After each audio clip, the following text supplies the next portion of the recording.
Hi everyone, welcome to my channel. எல்லாத்துக்கும் அஸ்ஸலாமு அலைக்கும். இன்றைக்கி என்ன வீடியோன்னு பார்க்கலாம் வாங்க. சூப்பரான ஒரு ஹெல்த்தியான கருப்பு கவுனி பொங்கல் தாங்க பார்க்க போகிறோம். உழவர் திருநாளாம் இன்றைக்கி. எல்லாத்துக்கும் நல்வாழ்த்துக்கள்.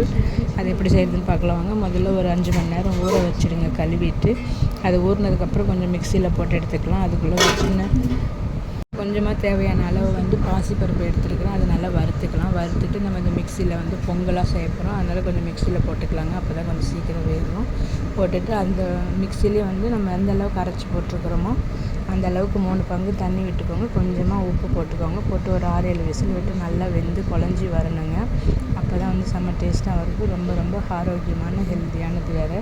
அது ஒரு பக்கம் விசில் வரட்டுங்க. நம்ம இந்த பக்கம் வெல்லம் ஒரு 1/4 கிலோ எடுத்துருக்கிறேன். அதையும் நல்லா உடச்சி போட்டு தண்ணியில் நல்லா கொதிக்க வச்சு வெல்லத்தை கரைச்சிக்கலாம். அதுலேயே 4 ஏலக்காவும் தட்டி போட்டிருக்குறேங்க.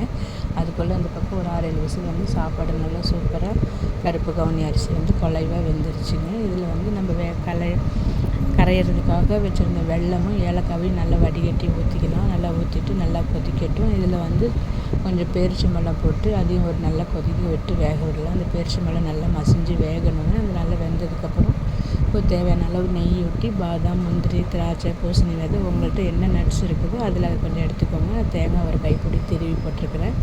அதையும் நல்லா நெய்யில் வறுத்து அந்த கருப்பு கவுனி பொங்கலில் கொட்டி நல்லா கிளறி விட்டுட்டு சாப்பிட்டோம்னா செம்ம டேஸ்ட்டாகவும் ரொம்ப ரொம்ப ஆரோக்கியமானதுங்க. இந்த மாதிரி இன்ன வரைக்கும் நான் ட்ரை பண்ணதே இல்லை. இதான் ஃபஸ்ட் டைம். ஆனால் செம்ம டேஸ்ட்டாக இருந்துச்சுங்க. எங்கள் எல்லாத்துக்கும் ரொம்ப பிடிச்சிருந்துச்சு. ரொம்பவும் ஹெல்த்தியானதும் கூட. நீங்களும் இந்த மாதிரி ட்ரை பண்ணி பாருங்கள். ட்ரை பண்ணி பார்த்துட்டு எப்படி இருந்துச்சுன்னு கமெண்டில் சொல்லுங்கள். இந்த வீடியோ உங்களுக்கு பிடிச்சிருந்தா லைக் பண்ணுங்கள், ஷேர் பண்ணுங்கள், சப்ஸ்கிரைப் பண்ணுங்கள். மறக்காமல் நம்ம சேனலுக்கு சப்போர்ட் பண்ணுங்கள். தேங்க்ஸ் ஃபார் வாட்சிங்.